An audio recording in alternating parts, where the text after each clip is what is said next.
Il ponte dovrà essere visibile, almeno per quanto riguarda gli impalcati, a fine 2019 e dovrà essere percorribile il 15 aprile del 2020. Lo ha assicurato il sindaco di Genova e commissario per la ricostruzione del viadotto Polcevera Marco Bucci durante la firma del contratto unico per l'affidamento dei lavori di demolizione e ricostruzione.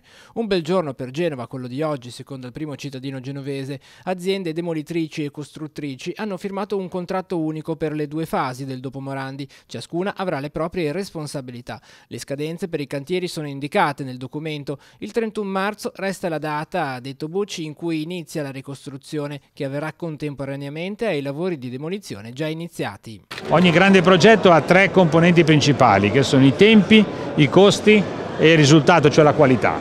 In americano si dice features, che vuol dire le cose che si fanno.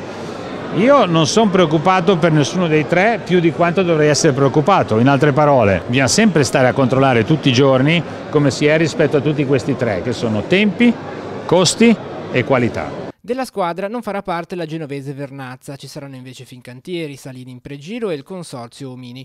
A supervisionare l'intera operazione e il team della struttura commissariale sarà l'architetto Renzo Piano, che ha ricordato come siamo qui in seguito ad una tragedia di cui ancora non ci capacitiamo perché i ponti non possono crollare. I ponti non devono crollare, non possono crollare, mai più, mai più. È una cosa terribile.